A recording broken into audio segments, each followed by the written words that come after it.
3.6 exercise का question number 8। Solve the pair of equations by reducing them to a pair of linear equations. अब तक तो आप समझ गए होंगे कि ये जो दो इक्वेशंस है ये लीनियर इक्वेशंस नहीं है, इनको सबसे पहले हमें लीनियर इक्वेशंस में कन्वर्ट करना पड़ेगा।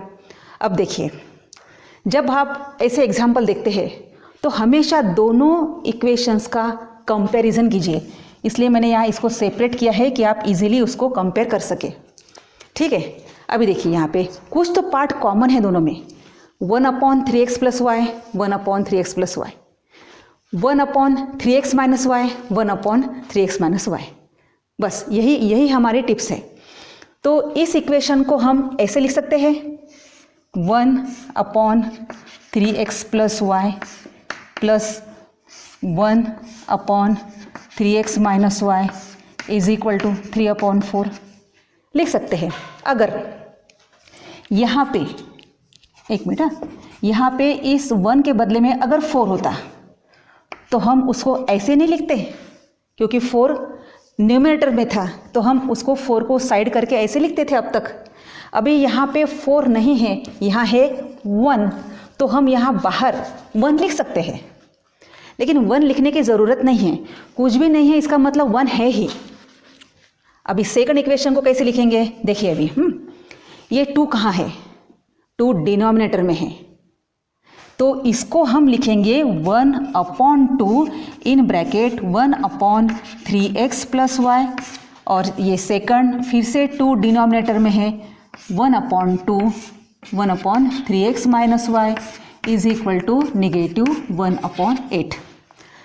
अभी देखिए यही एग्जाम्पल अगर ऐसा होता 2/3x प्लस वाई, तो हम इसको कैसे लिखते हैं, 2 सबसे पहले ऐसे लेते, बाद में 1/3x प्लस वाई लिखते, क्योंकि 2 ये न्यूमरेटर में था तो उसको हमने यहाँ पर भी न्यूमरेटर में ही रखा है, लेकिन यहाँ पे 2 डिनोमिनेटर में है तो इसलिए 2 को डिनोमिनेटर में ही रखेंगे।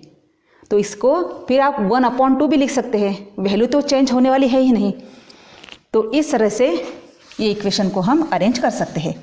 अब क्या करेंगे, फिर कंपेयर कीजिए, ये bracket 1/3x plus Y, 1/3x plus Y, 1/3x minus Y, 1/3x minus Y same है, तो हम इस 1/3x प्लस वाई के लिए रखेंगे p और 1/3x माइनस वाई के लिए रखेंगे q।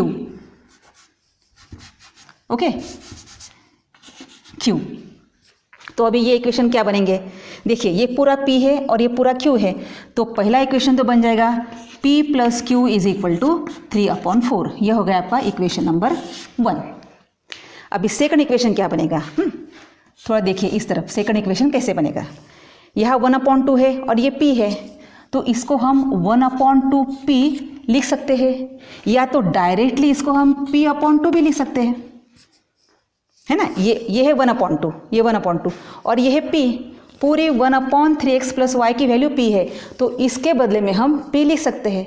तो ये 1/2p ये लिखना क्या और p/2 ये लिखना क्या सेम है, क्योंकि 1 यहाँ इंटू है ना, 1 इंटू p क्या होता है, p ही होता है, तो इसलिए हम डायरेक्टली ऐसे लिखने के बजाय ऐसे लिखेंगे तो भी चलेगा। लेकिन अगर आपको कंफ्यूज होता है तो लिख दीजिए पूरी steps. So 1/2p minus 1/2q is equal to -1/8।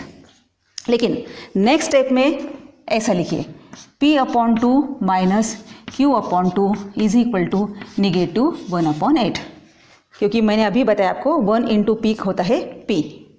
अब इसको हम सॉल्व कर सकते हैं, क्योंकि डिनोमिनेटर कॉमन है, तो इसको हम p माइनस q/2 लिख सकते हैं, और ये हो जाता है -1/8 ऐसे रहेगा। अभी ये जो 2 डिवाइड में है यहाँ जाके मल्टीप्लिकेशन में होगा, तो ये स्टेप हो जाएगी p minus q is equal to -1/8 into 2। Division में है ना, यहाँ जाके मल्टीप्लिकेशन में हो जाएगा, तो 2 1 * 2, 2 4 * 8। तो ये इक्वेशन बन गया p minus q is equal to, देखिए -1 इंटू 1, -1 इंटू 1 -1, और नीचे डिनोमिनेटर में ये 4 है। तो इस तरह से हमारा पहला इक्वेशन था p plus q is equal to 3/4 और सेकंड इक्वेशन बन गया है p minus q is equal to -1/4। अब देखिए इसकी एडिशन करनी पड़ेगी कि सब्ट्रैक्शन करना पड़ेगा? एडिशन। तो एडिशन करेंगे तो ये टर्म कैंसिल हो जाती है, p प्लस p हो जाता है 2p इज इक्वल टू, अब इसको सॉल्व करेंगे 3/4 माइनस 1/4, तो ये होता है 2/4 और 2/4 को हम 1/2 लिख सकते हैं। तो ये सब चीज़ें आप रफ में भी कर सकते हो और डायरेक्टली यहाँ पे 1/2 भी लिख सकते हैं। सो p हो जाएगा 1/2। देखिए यहाँ 2 मल्टीप्लिकेशन में है तो यहाँ जाके हो जाएगा डिवीजन में। यहाँ थोड़ा आराम से कीजिए, ये 2 कैंसिल नहीं होता है, ये 2 मल्टीप्लिकेशन में है तो यहाँ जाके डिवीजन में होता है। और इसको हम कैसे सॉल्व करते हैं? 1/2 into 1/2, reciprocal of the second number. तो इस तरह से p हो जाता है 1/4। 1 इंटू 1 1 और 2 इंटू 2 4। तो p की तो वैल्यू हमें मिल गई। अभी चाहिए हमें q की वैल्यू। तो q की वैल्यू मैं यहाँ लिखती हूँ, यहाँ मुझे मिटाना है। याद रखिए हमने 1/3x प्लस वाई के बदले में p रखा था। ये पूरे को मैं मिटा रही हूँ।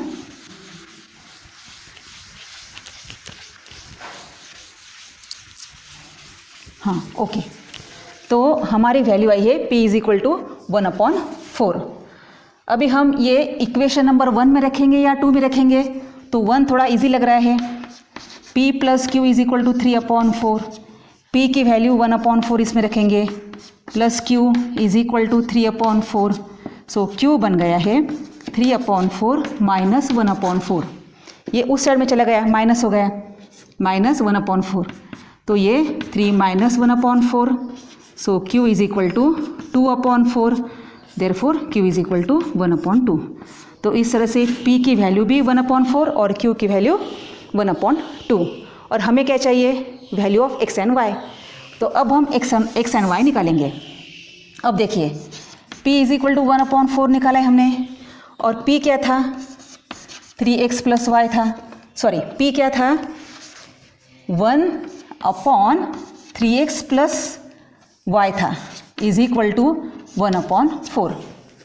तो देखिए अभी 3x plus y is equal to 4 हम लिख सकते हैं, 3x plus y is equal to 4। तो ये हमें और एक इक्वेशन मिल गया, ठीक है। इसको हम नाम देंगे इक्वेशन नंबर a। ये हमें मिल गया p से। अभी q से भी तो एक इक्वेशन मिलेगा। तो q की वैल्यू है 1/2 और q को लिखा था हमने 1/3x माइनस वाई के लिए 1/2। तो इससे हम लिख सकते हैं 3x minus Y is equal to 2। ये बन गया हमारा इक्वेशन नंबर b। अभी हमें a b सॉल्व करेंगे तब जाके हमें x y मिलेगा। तो वीडियो पॉज करके इतना सब लिख लीजिएगा आप, ठीक है। अब हम सिर्फ देखेंगे इक्वेशन a और इक्वेशन b। आपको ये समझ में आया ना? p इज इक्वल टू 1/4 है तो p को हमने लिखा था 1/3x प्लस वाई। तो ये डिनोमिनेटर इक्वल टू डिनोमिनेटर हो गया इक्वेशन 1। और q इज इक्वल टू 1/2 है और q हमने किसको माना था? 1/3x माइनस वाई को माना था। So 3x minus Y is equal to 2, denominator is equal to denominator. अब ये दोनों इक्वेशन को हम सॉल्व करेंगे, इक्वेशन a और b। ये प्रॉब्लम बड़ा ज़रूर है। तो इस तरह से ये 3x plus y is equal to 4 और 3x minus Y is equal to 2। अब हमें इसको सिर्फ एडिशन करनी पड़ेगी क्योंकि जो एलिमिनेट करना है उनके कोएफिशिएंट्स इक्वल है और साइन अपोजिट है। तो इस तरह से ये हो गया एलिमिनेट। सो 3x प्लस 3x होता है 6x इज इक्वल टू, ये हो गया 6, तो x इज इक्वल टू 1। इस तरह से हमारा x आ गया। अब निकालना है y। तो y हम कहाँ से भी निकाल सकते हैं, इक्वेशन a से या इक्वेशन b से। तो a ज़रा अच्छा लग रहा है, 3x plus y is equal to 4, ये a है। 3x की value 1 plus y is equal to 4।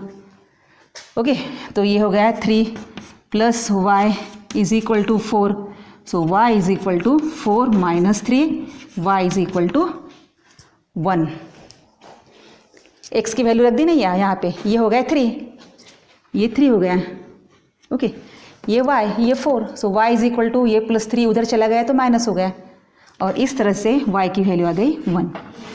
और फिर लास्ट स्टेटमेंट तो आपका है ही, therefore x is equal to 1 and y is equal to 1 is a solution of given equations.